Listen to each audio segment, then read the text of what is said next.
So for the last month now, every time I have free time, which is usually in gaps of 2 or 3 hours, I will analyze YouTube channels. Not just any YouTube channels, the ones with the most subscribers, the ones who get the most views, the ones where they upload almost daily and they get millions of subscribers. And I've been doing this for about a month now, just going down a list of the most subscribed channels. And man, have I found so many interesting things. It's so interesting and inspiring at the same time. I can't explain to you every single thing I found in this small little video, but I'll try my best to throw out the biggest points I've learned. The first biggest thing is just the sheer amount of people out there who are just knocking it out of the park on YouTube. Having said that, it's kind of sad too, because occasionally I'll see someone who's used to be very famous and now for whatever reason they've died out, or they're getting like close to no views in their videos. And at the same time though, I don't think YouTube is dying at all. And there are many channels who are just killing it right now. They're uploading daily and getting millions of views every single video. It just blows my mind, because this isn't just like 1 or 10 channels. There's thousands of channels out there that are killing it. And having said that, is this easy to do? I don't think so. But that's the first thing, just the sheer amount of channels that are killing it. And all of them have usually been, they put in some work. So don't think you can just like hop on the computer and get this done. But it's inspiring. The second thing is the fact that the quality of content is very interesting, and you see general themes and common traits throughout all of these channels, and not all of them follow these traits for whatever reason. There's different quirks that different channels have, but there's certain common themes that all these channels have that the crappy channels who get 0 views don't have. And I'm here to list out some of the big ones I found. So without a doubt, the number one thing, and again, I've analyzed everything. I can't tell you, I've analyzed everything. I literally would go through all these channels every day or every other day for a few hours, and I would go through every single component of that channel, from their banner to their avatar, to how long the video was, to if there was an intro, to if there was an end card, to how their end card was structured, to the description, to how they addressed their audience. Was there a call to action at the end? How long was their video? How was their thumbnail? On and on and on. And then I would compare that to the oldest videos. I would look at when they uploaded their videos, the frequency of their uploads, how their new videos are, what their most viewed videos were like, on and on and on. And I would do this. And I'm still not done, because there's still so many channels to check out. It just blows your mind. And again, it can get very tedious and annoying, but at the same time, it's very interesting because I really want to get good at this. So what have I found? Well, the first thing, once again, is thumbnails. If you look at all these top people, their thumbnails are usually on point. Now, again, having said that, there are, like it or not, some people out there who have quite a few subscribers, quite a number of views, and their thumbnails are not the most exciting in the world. Maybe it's just them looking at you. Maybe it's not even in high definition. The quality's kind of poor.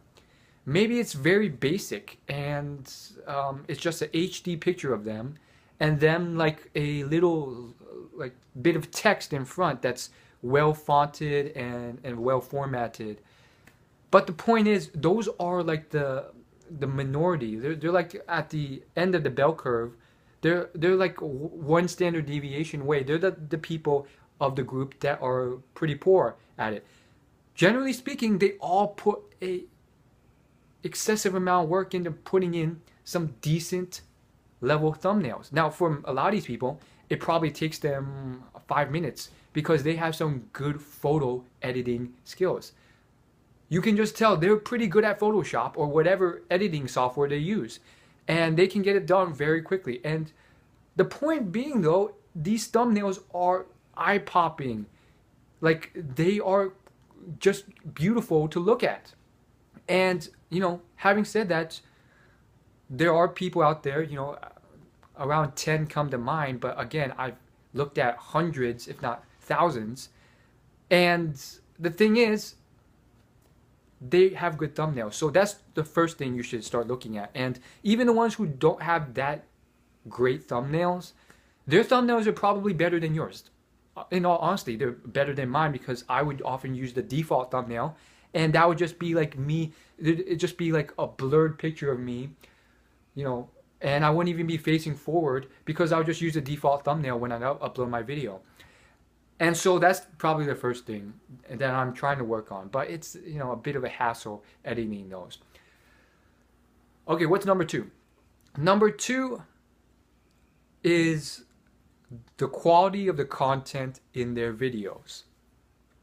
They try their best, you know, generally speaking, to pack in as much attention-grabbing quality as they can into their videos, and they edit out any crappy, unnecessary stuff. I mean, generally speaking, for the most part. Again, there are a few exceptions.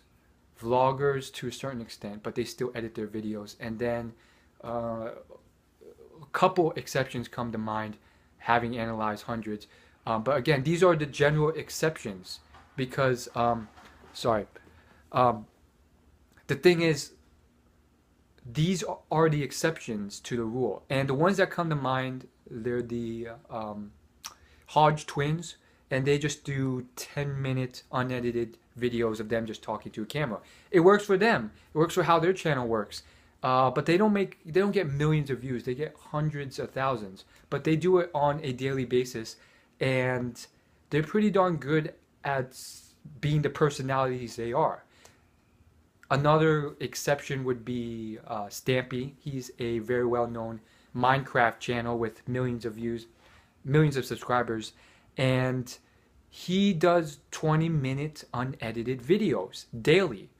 But again, for him, his personality just destroys. So again, you know, for the most part though, they edit their videos. For the great majority, 90+% of these people I've analyzed. So that's the second thing. Quality content. And by quality, there's a bit of subjectivity to that. So my definition to explain this would be either very entertaining to whatever audience you're trying to serve. It has some type of goal. It's not you rambling or unnecessary. It adds some type of value, whether it's visually stimulating, whether it's very funny, entertaining, whether it's very informative. And I would say the big ones usually, almost for the most part, for the great majority, they wire towards entertainment.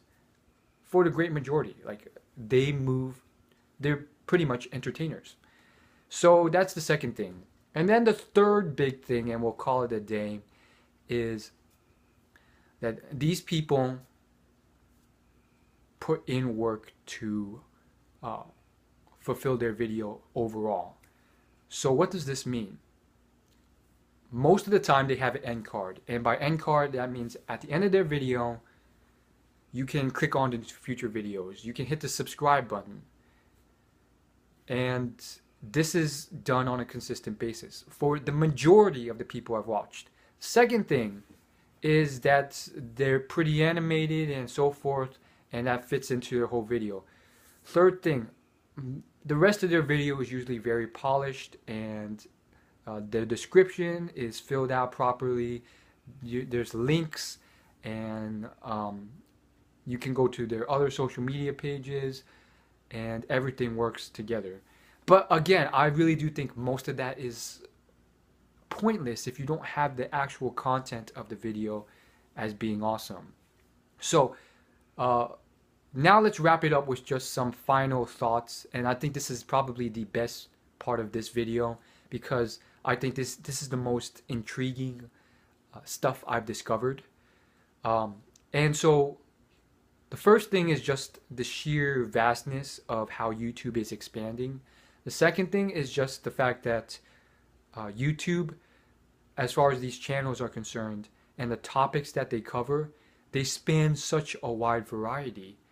And it's not exceptionally as diverse as I would have thought, but I would be very surprised or shocked because there were definitely times where I would stumble across a channel and this was a topic I thought, deep down at some level, I thought, I actually like these hobbies, but I don't think anyone would ever get successful doing it on YouTube or have a wide enough audience.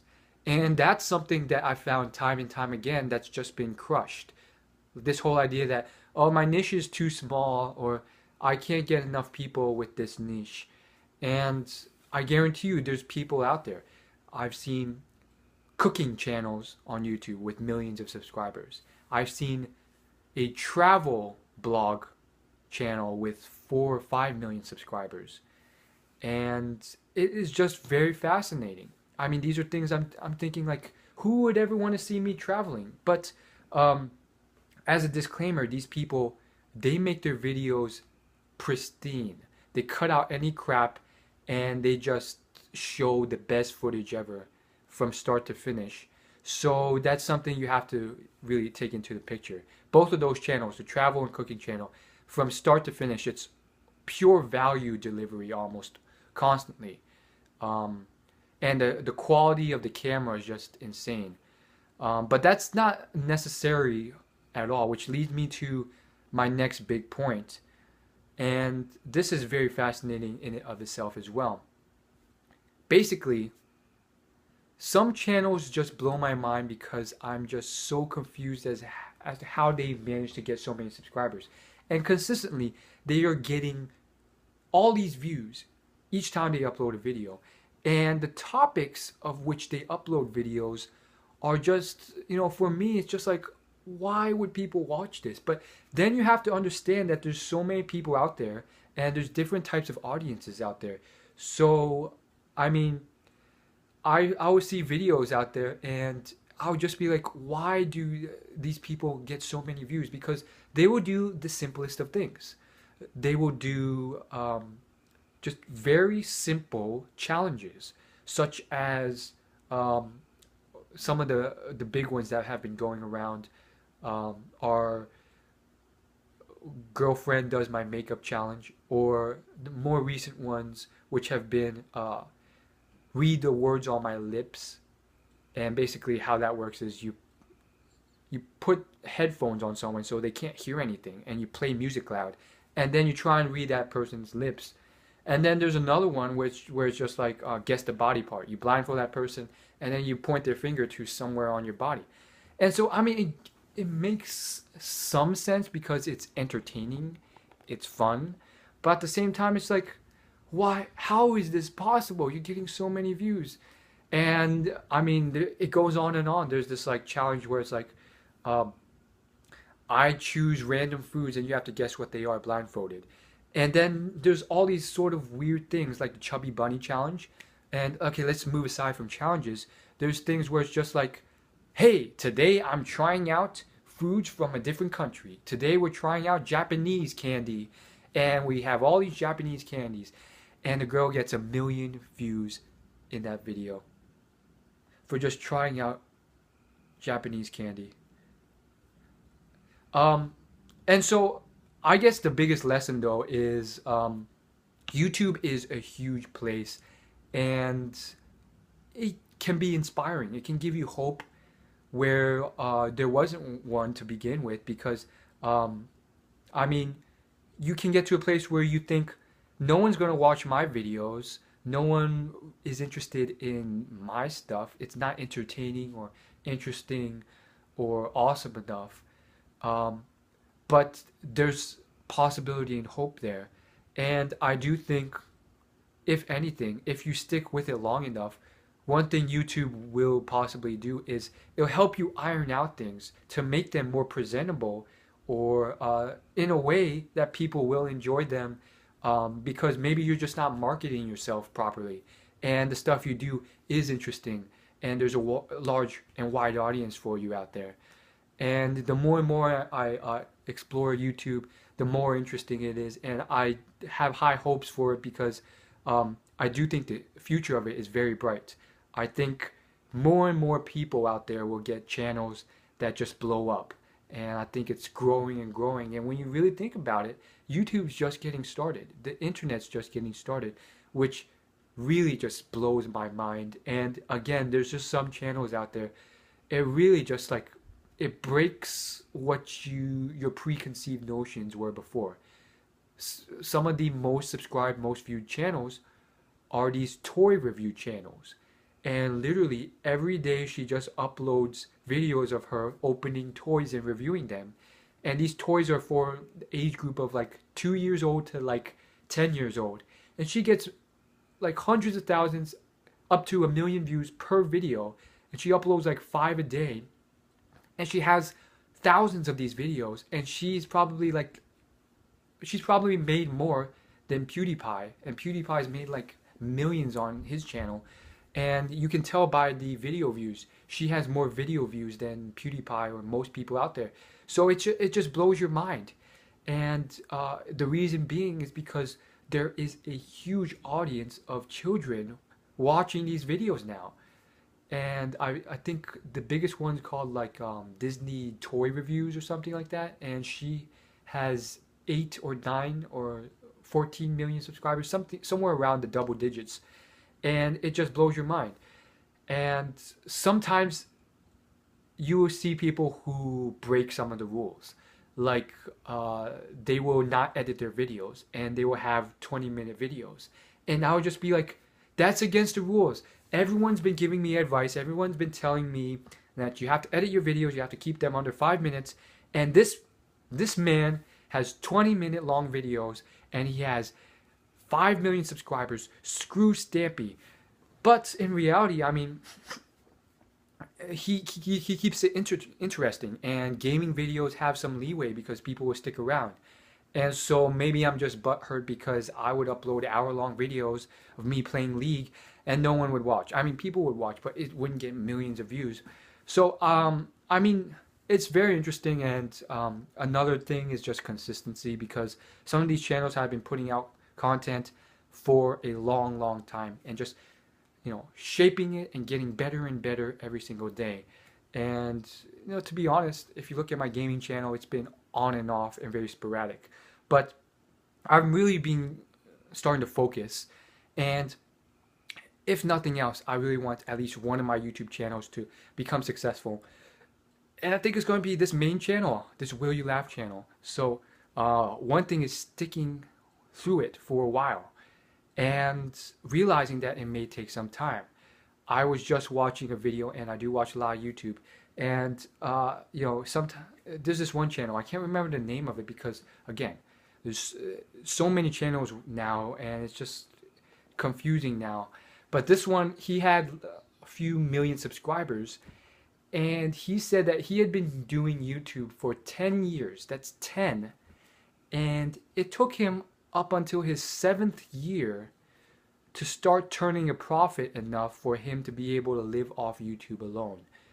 And this was a man with like 2 million subscribers, and he was getting, I would say, a few 100,000 videos per upload. So yeah, and so long story short, I do think it's very interesting. And as far as YouTube goes, if you want to make an income off of it, I do think it's possible, but it's very, very tough. And I've also been learning a lot about it from YouTube channels and websites that teach how to do this, and people who have made a success off of this. And I really recommend, if you really want to go this route, to form a business model from it rather than just chase views or do it for views.